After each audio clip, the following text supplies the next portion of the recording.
Money is a huge part of our lives, yet most of us never really learn how to manage it. Schools teach us math, history, and science, but rarely do they teach us how to save, invest, or spend wisely. Many people go through life making financial mistakes, not because they're bad with money, but because no one ever taught them some key lessons. Imagine someone with a good job and a decent salary who still ends up struggling with debt or having little saved for emergencies. This isn't uncommon. Most of us were never given the tools or advice to make smart financial choices, leaving us to figure things out through trial and error, sometimes with costly results. In this video, we're going to dive into 7 money lessons that you might not have heard before. These are not your typical save more, spend less tips.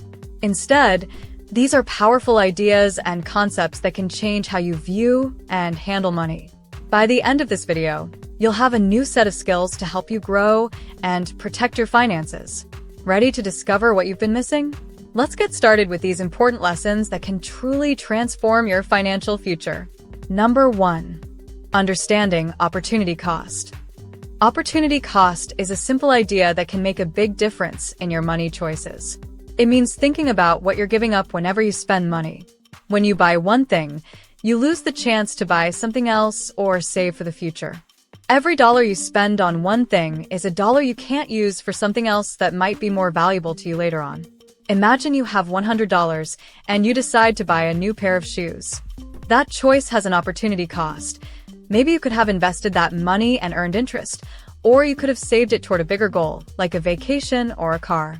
When you understand opportunity cost, you start looking at each expense differently, asking yourself, what am I giving up if I spend this money now? Learning to consider opportunity cost helps you make smarter decisions that support your long-term goals. Instead of just thinking about the price of something, you start thinking about its real cost. This habit helps you focus on what matters most, making every dollar work harder for you. Over time, this simple mindset shift can lead to better financial choices and bigger savings. Number 2. Why credit can be your friend when used wisely. Many people think credit is dangerous, and it can be if you're not careful. But when used wisely, credit can actually be a helpful tool in your financial life. Credit isn't just about borrowing money. It's also about building trust with lenders, which can open doors to bigger financial opportunities down the road. For example, having a good credit score can help you get a loan to buy a house, secure lower interest rates, or even start a business. To lenders, a good credit score shows that you're responsible with money. But to build and maintain a good score, you have to use credit carefully. A smart way to use credit is to only buy what you can afford to pay off in full each month. This way, you avoid paying high interest charges, and your credit score can improve. Another tip is to keep your credit card balance low, using no more than 30% of your credit limit. This shows lenders that you're not relying too heavily on credit. When you manage credit responsibly, it can work in your favor, helping you access the financial tools you need to reach your goals. Remember, credit itself isn't bad. Using it wisely is the key. Number 3. Inflation is stealing your savings. Inflation is like a sneaky thief that slowly takes away the value of your money. Simply put, inflation means that prices for goods and services go up over time, making the same amount of money buy less. So, if you're just keeping your money in a regular savings account, you might think it's safe, but it's actually losing value every year because of inflation. For example, let's say you have $1,000 in a savings account.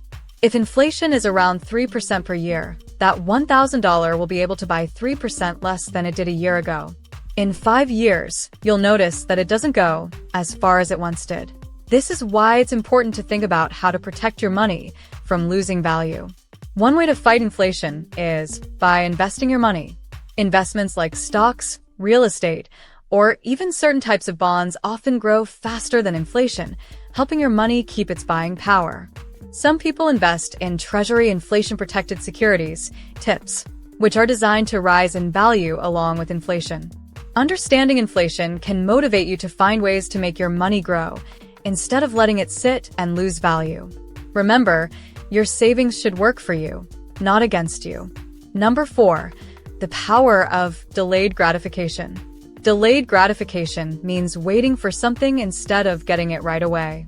In a world full of ads and quick purchases, It's easy to feel like we need things immediately.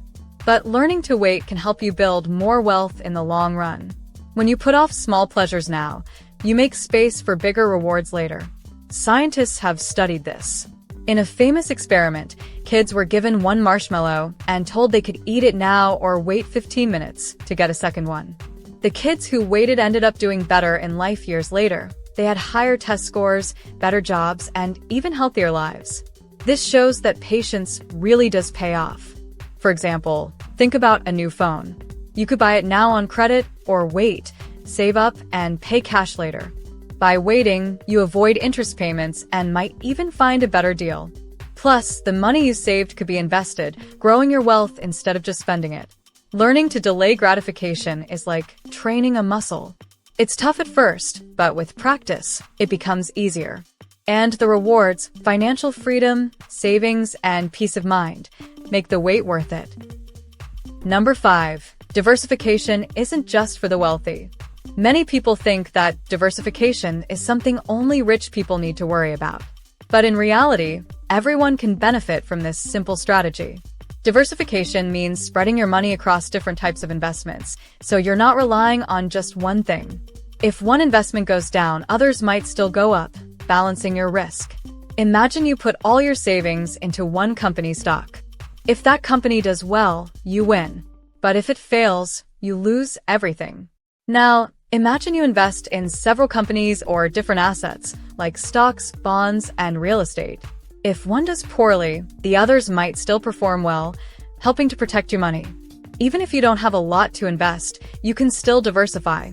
Many beginners use exchange-traded funds, ETFs, or mutual funds, which allow you to own small parts of many companies with just one purchase. Another option is to balance between cash savings, stocks, and other assets based on what you can afford. Diversifying your money makes your financial future safer and more stable. You don't need to be wealthy to start. You just need to understand that not putting all your eggs in one basket is a smart move for everyone. Number 6. The importance of understanding net worth over salary. Most people focus on their salary when they think about their finances. But salary alone doesn't show the full picture of your financial health. What really matters is your net worth. Net worth is the difference between what you own, your assets, and what you owe, your debts. It's a clearer measure of your financial strength than just looking at your income. Imagine someone who makes $80,000 a year but has a lot of debt, like car loans, credit card balances, and a mortgage. Their net worth might be very low or even negative if their debts are higher than their assets. On the other hand, someone with a lower salary but fewer debts and some savings might have a higher net worth, making them financially healthier. Knowing your net worth helps you see if you're moving forward financially or just treading water. You can calculate it by adding up everything you own, like savings, investments, and property, and subtracting everything you owe. Tracking your net worth over time gives you a real sense of progress and helps you set better financial goals. Focusing on net worth, not just salary, encourages smarter spending, saving, and investing habits that truly grow your wealth. Number 7. Financial independence is a journey, not a destination. Many people think financial independence is a magical point where they suddenly have enough money to live freely. But the truth is, financial independence is more of a journey than a single destination. It's not about reaching a certain amount of money.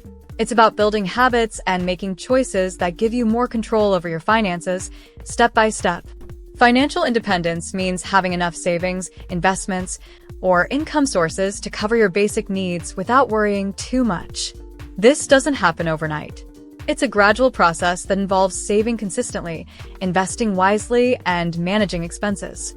Some people follow the FIRE movement, financial independence, retire early, which focuses on saving aggressively and living below your means to reach financial freedom sooner. The journey to financial independence looks different for everyone. For some, it means paying off debt first. For others, it's building an emergency fund or investing in assets that grow over time. The key is to take it one step at a time, setting small goals that lead to bigger milestones. Remember, each step you take brings you closer to financial freedom. It's not about rushing to a finish line. It's about creating a life where you have choices and peace of mind. These 7 money lessons can make a big difference in your financial life. Seeing financial independence as a journey. Each of these ideas can help you manage money smarter and reach your goals faster. They're not difficult concepts, but they are often overlooked in traditional education. If these ideas are new to you, don't worry. You can start small. Financial knowledge is only powerful to improve your financial future. As you build good money habits, you'll see positive changes over time. And remember, you're not alone in this journey. Many people are learning these same lessons and making changes. Share your progress with friends or family. They might be inspired to join you. Small steps now can lead to big rewards later. Now, if you want to learn how to achieve financial success, then watch this video next. If you made it to this point in the video, please like and subscribe to the channel to see more content like this. Thanks for watching, and I'll see you in the next video.